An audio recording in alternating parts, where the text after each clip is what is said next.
அனைவருக்கும் மாலை வணக்கம். இப்பொழுது நான் பேச இருக்கும் டாபிக் அமெரிக்கன் ரெவல்யூஷன், அமெரிக்க புரட்சி. 1492 கொலம்பஸ் இத்தாலி நாட்டை சேர்ந்தவர். நல்லா அவங்களுக்கு தெரியும், இத்தாலி நாட்டை சேர்ந்தவர். அவர் ஒரு கடலோடி சி வாயேஜர், கடல்லே பயணம் செய்வார். சில பேர் ஃப்ளைட்லேயே போவாங்க, பான் வாயேஜர்னு பேர். இவர் கடல்லே போய் புதிய நாடுகளை கண்டுபிடிப்பார். இவருக்கு இத்தாலியில் சப்போர்ட் கிடையாது. உடனே இவர் ஸ்பெயினுக்கு போகிறார். ஸ்பெயினில் போனால் அந்த ராணியும் அந்த மன்னனும் இவருக்கு சப்போர்ட் பண்ணுறாங்க. சரி, புதிய நாடுகளை கண்டுபிடிங்க, அந்த நாடுகளை நீங்கள் கண்டுபிடிச்சிங்கன்னா நீங்கள் அந்த நாடுகளுடைய கலெக்டர், ஆளுநர் மாதிரி. அந்த நாட்டுக்கு நாங்கள் தான் ஓனர், நாங்கள் தான் அந்த நாட்டுக்கு தலைமை. அந்த நாட்டில் உள்ள பொருட்கள், பொண்ணு மணி என்னென்ன எடுக்கிறீங்களோ அந்த செல்வ வளங்கள்லாம் எங்களுக்கு வேணும்ன்றாரு. சரின்ட்டு 6 கப்பலில் இவருக்கு தயார் பண்ணி அனுப்பி விடுறாங்க. அப்போ தான் இவர் போய் அந்த வெஸ்ட்டு மேற்குன்னு போகிறாரு. இந்தியா தான் மேற்கில் இருக்குன்னு நினச்சிட்டு போகிறார் இவர். ஆனால் இவர் போனது இந்தியா கிழக்கில் இருக்குது. இவர் போன இடம் அமெரிக்கா, செவ்விந்தியர்கள் வாழும் பூமி. ரெட் இண்டியன்ஸாக இருக்காங்க. அப்புறம் ரெட் இண்டியன்ஸாக போகிறா கொன்று அவங்களுடைய ரத்தத்தில் எழுப்பப்பட்டதா இந்த அமெரிக்கான்ற கோட்டை. அப்புறம் இந்த அமெரிக்கா ஐரோப்பா நாட்டில் உள்ள எல்லா நாடுகளும், ஸ்பெயின், பிரான்ஸு, ஜெர்மனி, இத்தாலி, எல்லா நாடுகளும் தங்கள் காலனி ஆதிக்கமாக ஏற்படுத்தி தங்கள் மக்களை அனுப்புனாங்க. இதில் இங்கிலாந்துலேருந்து ஒரு குரூப் போனாங்க. அவங்க முதல்ல போனாங்க இங்கிலாந்துலேருந்து. அவங்க போய் ஃபார்ம் பண்ண ஊர் தான் வெர்ஜீனியா.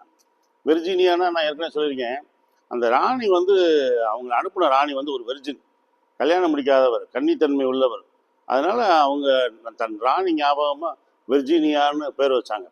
இந்த வெர்ஜீனியா பேர் வச்சுட்டு இந்த அமெரிக்கா இயங்கிக்கிட்டு இருக்கும்போது இந்த அமெரிக்கா 3 நாடுகள் தங்களுக்கு சொந்தம் கொண்டாடுறாங்க. ஒன்று அமெரிக்காவை கண்டுபிடிச்ச ஸ்பெயின், 2வது பிரான்ஸு, 3வது இங்கிலாந்து. இந்த 3 நாடுகளும் எப்படியாவது இந்த அமெரிக்காவை கைப்பற்றணும், இங்கே உள்ள செல்வ வளங்களை நம்ம நாட்டுக்கு கொண்டு போயிடணும்னு ஒருத்தருக்கு ஒருத்தர் சண்டை போடுறாங்க. சண்டையில் கடைசியில் முதல்ல ஸ்பெயின் அந்த போர்லேருந்து வெளியே வந்துடுறாங்க. 2வது பிரான்ஸ் வந்துடுறாங்க. 3வது இங்கிலாந்து தான் அமெரிக்கா தன்னுடைய காலனி நாடாக வச்சுருக்கு. அதாவது உலகத்தில் ஒரு 90 நாடாக இங்கிலாந்து வச்சுருந்தாங்க. அதில் நம்ம இந்தியாவும் ஒன்று. இந்த காமன்வெல்த் கேம்ஸ் அப்படின்னு உங்களுக்கு தெரியும், காமன்வெல்த் கண்ட்ரீஸ்னால் எல்லாமே இந்த அமெரிக்கா, இங்கிலாந்துட்டு அடிமையாக இருந்த நாடுகள். இந்த காமன்வெல்த் கேம்ஸ்னால் அந்த அடிமையாக இருந்த நாடுகளுக்கு மத்தியில் நடக்கிற ஒரு வேர்ல்டு லெவல் போட்டி. அது பார்த்துக்குங்க, எப்படி பாருங்கள், உலகத்தையே கைப்பற்றி வச்சுருக்காங்க அந்த இங்கிலாந்து. இப்போ இந்த இங்கிலாந்து நாடு அமெரிக்காவில் அமெரிக்க மக்கள்கிட்ட அப்படியே கொஞ்சம் கொஞ்சமாக டாமினேட் பண்ணுறாங்க. என்ன பண்ணுறாங்கன்னா, அமெரிக்க பொருட்களுக்கு எதுக்குனாலும் அவங்க வரி விதிக்கிறாங்க.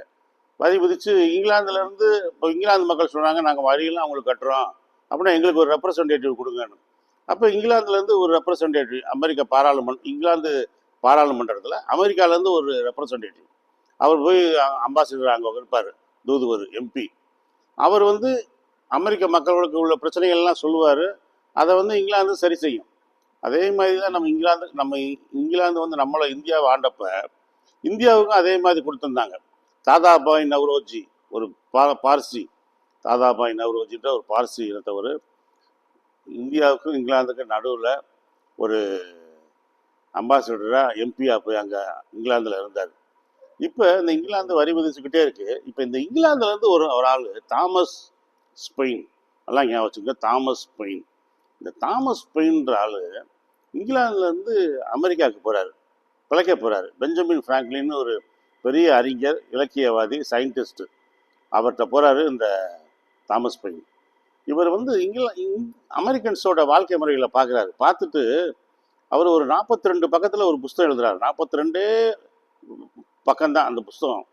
அந்த புஸ்தகத்தில் என்ன சொல்கிறார், அந்த புஸ்தகத்தோட பேர் காமன் சென்ஸ், அதாவது பொது அறிவு. அந்த காமன் சென்ஸில் என்ன சொல்கிறாருன்னா, an island can rule over the continent. ஒரு கண்டத்தை தீவு ஆள முடியுமா? இப்போ இலங்கை நம்ம இந்தியாவை ஆண்டா எப்படி இருக்கும்? எவ்வளோ பெரிய நாடு அமெரிக்கா நாடு, பரப்பளவில் எவ்வளோ பெருசு. அது ஒரு கண்டம், ஒரு கான்டினென்ட்டு. ஆனால் இங்கிலாந்து ஒரு தீவு, கண்டத்தை தீவு ஆள்வதா அப்படின்னு சொல்லிட்டாரு. இந்த புஸ்தகம் பூரா அமெரிக்காவில் பயங்கரமாக பரவுது. எல்லாரும் படிக்கிறாங்க. படித்த அமெரிக்கன்ஸ் பூரா உண்மையிலே அவங்களுக்கு பயங்கரமாக வெகுண்டு எழுதுகிறாங்க. புரட்சி மாதிரி ஆயிடுச்சு, விழிப்புணர்வு வந்துருச்சு. என்னையா நாங்கள் எங்கள் நாட்டை ஒரு நாட்டை உருவாக்கி அதில் வாழ்ந்துக்கிட்டு இருக்கோம், உங்களுக்கு எதுக்கு why should we pay tax to you அப்படின்னா மக்கள்லாம் கொந்தளிக்கிறாங்க. அந்த நேரத்தில் தான் பாஸ்டன் தேநீர் விருந்துன்னு ஒரு சம்பவம் நடந்துச்சு. பாஸ்டன் நகரில் இங்கிலாந்தை சேர்ந்த கப்பல்கள்லாம் நின்றுக்கிட்டு இருக்கு. அதில் பூரா டீ இலைகள் இருக்குது, தேநீர் இலைகள். அதை பூரா நம்ம அமெரிக்கன்ஸ் போய் ரெட் இண்டியன்ஸ் வேடத்தில் போய் அதை பூரா கடலில் கொட்டி விட்டாங்க. அதை வந்து அமெரிக்கர்கள் தங்க எதிர்ப்பை காட்டுறதுக்கு செஞ்சாங்க. அதையும் சில அமெரிக்கர்கள் வந்து என்னையா உணவுப் பொருளை போய் கெடுக்குது, தண்ணியில் போட்டீங்க, அது எவ்வளோ பேர் சாப்பிட்லாமையா, அது ஒரு நுகர்ற பொருள், அதை போய் எதுக்குறதுக்கு வேற வழியாக காட்டணும். இப்போ இந்த அமெரிக்கன்ஸுக்கும் இங்கிலாந்து வந்து இப்போ அமெரிக்கா மேலே சண்டை போடுது. இப்போ இங்கிலாந்துக்குன்னு ஒரு ஹீரோ இருக்கணும்ல, அதுதான் ஜார்ஜ் வாஷிங்டன்றவர் இங்கிலாந்தில் அதே அமெரிக்கா ஏற்படுத்தின குடியேற்ற காலனியில் வர்ஜீனியாவில் தான் பிறக்கிறாரு. அவங்க அப்பாவுக்கு பிறக்கும்போதே 100 ஏக்கருக்கு மேலே சொத்து நிலம். அந்த 100 ஏக்கரில் அடிமைகளை வச்சு இந்த பருத்தி பயிரிடுறாங்க, புகையில பயிரிடுறாங்க, நல்ல வருமானம். இதில் இந்த ஜார்ஜ் வாஷிங்டன் வந்து அவங்க அப்பாட்ட வந்து இந்த விலையெல்லாம் கற்றுக்கிட்டு அவர் வந்து ஒரு லேண்ட் சர்வேயர், நில அளவையாளர். சங்கிலியை வச்சு நிலங்களை அளக்கிறது, எத்தனை ஏக்கரு அப்படின்னு நில அளவையாளர். மிகச்சிறந்த ஒரு அறிவாளி, மிகச்சிறந்த ஒரு பண்பாளர், மிகச்சிறந்த ஒரு நேர்மையாளர். அதை நான் சொல்கிறேன் பாருங்க, எப்படின்னு உங்களுக்கே தெரியும். அவர் மிலிட்ரியில் சேர்றாரு சின்ன வயசுலேயே. சேர்ந்து அவர் கொஞ்சம் கொஞ்சமாக முன்னேறிக்கிட்டு இருக்காரு.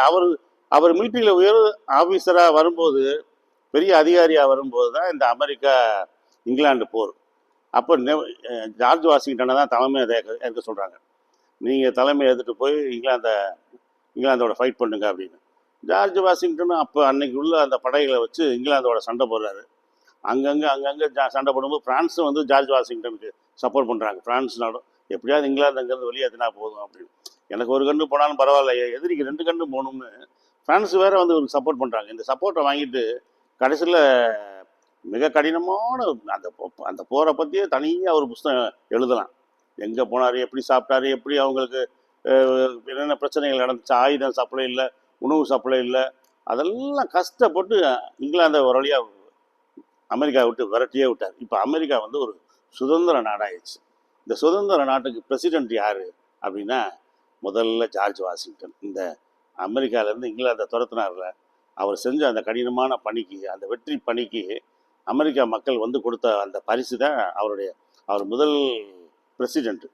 அந்த முதல் பிரசிடென்ட்னா இவருக்கு முன்னாடியே ஒரு 9 பிரசிடென்ட் இருக்காங்க. அவங்கெல்லாம் அன்அஃபீஷியல்ஸ், சும்மா கணக்கில் வராதவங்க. இவர் தான் அஃபீஷியலாக முதல் பிரசிடெண்ட்டாக வராரு அமெரிக்காவுக்கு. அப்போ இவர் தான் வந்து அமெரிக்க அரசியலமைப்பு குழுவோட தலைவர். இப்போ உதாரணமாக இந்தியாவில் ஜவஹர்லால் நேரு பிரதமராக இருந்தப்ப டாக்டர் அம்பேத்கர் தான் அரசியலமைப்பு குழு தலைவர். அரசியலமைப்பை வந்து முழுக்க எழுதினவர் நம்ம அம்பேத்கர். பல பேரை வச்சுக்கிட்டு உலகத்தின் அமெரிக்கா, ரஷ்யா, ஜெர்மன், சுவிட்சர்லாந்து, எல்லா நாட்டு பிரான்ஸ், எல்லா நாட்டு கான்ஸ்டியூஷனையும் அரசியலமைப்பையும் படித்து நம்மளுக்கு ஏற்ற மாதிரி ஒரு வடிவம் அமைச்சார். யார்? அம்பேத்கர், நம்ம இந்தியாவுக்கு. ஆனால் இவங்க அமெரிக்காவில் வந்து நம்மளுடைய ஜார்ஜ் வாஷிங்டன் தான் அந்த அரசியலமைப்பு குழு தலைவர். இவர் அப்போ தான் அவங்க ஏற்படுத்தின ஒரு சட்டம் என்னென்னா, 4 வருஷம்தான் ஒரு பிரசிடென்ட் வந்து 4 வருஷம் தான் இருக்கணும் ஜனாதிபதி. ரெண்டாவது ஒரு பிரசிடென்ட் வந்து 2 தடவை தான் இருக்கணும், அதுக்கு மேலே இருக்க முடியாது. ஆனால் இந்த ஜார்ஜ் வாஷிங்டன் அதே மாதிரி 2 தடவை அவர் பதவி முடிஞ்ச உடனே அந்த மக்கள் சொல்கிறாங்க, நீங்களே 3ஆவது தடவை ஆயிருங்க அப்படின்றாங்க. ஜார்ஜ் வாஷிங்டன் சொல்கிறாரு, பாருங்க, ஒரு தன்னலமில்லாத ஒரு மனிதன், எவ்வளோ ஒரு பண்பாளே, நேர்மையான மனிதன் சொல்கிற பாருங்க வார்த்தை, வரலாற்றில் பொறிக்க வேண்டிய வார்த்தை. இந்த கான்ஸ்டியூஷனை இந்த நாட்டில் அமுல்படுத்தினதே நான் தான். நானே அந்த அரசியலமைப்பை மீறலாமா? நான் ஏற்படுத்தின சட்டத்தை நானே மீறலாமா? ஒரு பிரசிடென்ட்டு 2 வருஷம் தான் இருக்கணும். 2 வருஷத்துக்கு மேலே இருக்கணும்னா 3ஆவது தடவை இருந்தால் அப்போ நானே சட்டத்தை நானே மீறின மாதிரி ஆயிடும். அப்படி மீறலாமா? நான் தான் முதல்ல அதை வந்து நான் ஃபாலோ பண்ணணும் அப்படின்றாரு. அப்புறம் என்னன்னு சொல்கிறாரு, இப்போ நானே 3ஆவது தடவைக்கு நானே பிரசிடெண்ட்டாக இருந்தால் உலகம் நினைக்குமா, இன்னும் அமெரிக்காவில் தலைவர்களே இல்லையா அவங்க ஊரில், அவனே இருக்கான் பாருங்க அப்படின்னு வரான். அப்படி சொல்லிட்டு அழகாக தன்னுடைய பதவியை விலகிட்டு தன்னுடைய சொந்த ஊருக்கு போயிட்டார், தன்னுடைய விவசாய வேலைகளை பார்க்கறதுக்கு. அதுதான் மிகச்சிறந்த விவசாயியாச்சு. அழகாக போயிட்டார். அவர் வாழ்க்கையில் நடந்த ஒரு சம்பவம் என்னென்னா, அவருடைய பிஏ வந்து எப்பயுமே ஒரு தடவை லேட்டாகவே வந்துக்கிட்டே இருந்தாராம். என்ன பிஏ டெய்லி லேட்டாக வர்றீங்க அப்படின்னா, வாட்ச் ரிப்பேரியா அப்படின்னா டெய்லி வந்து வாட்ச் ரிப்பேர்னாரான். உடனே இவர் சொன்னாரான் வாஷிங்டனு, ஒன்று வாட்சை ரிப்பேர் பண்ணு, உன் வாட்சை மாற்று, இல்லைன்னா உடனே நான் மாற்ற வேண்டியது மாற்ற வேண்டியது வரும்னு சொல்கிறாரு. ஆனால் அந்த அமெரிக்காவில் நான் இப்போ சொன்னேன் பாருங்கள், ஜார்ஜ் வாஷிங்டன் 2 டைம்ஸ் இருந்தது. யாருமே 2 தடவைக்கு மேலே அமெரிக்காவில் இருந்தது கிடையாது. ஆனால் செகண்ட் வேர்ல்டு வார் டைமில் ஃப்ராங்க்லின் தியோடர் ரூஸ்வெல்ட்ன்றவர் 4 தடவை இருந்தார். 4 தடவை. நாங்கள் 16 வருஷம் இருந்தார். ஏன் இருந்தாருன்னா, நீங்கள் நம்பவே மாட்டீங்க, அவருக்கு ஒரு கை கால் வழங்காது. பேரலைட்டிக், அந்த பேரலைட்டிக் அட்டாக் உள்ளவர் அந்த ஆள். அவர் பக்கவாதம் உள்ள ஆள். வீல் சேரில் தாங்க அமெரிக்காவே நடத்தினார்.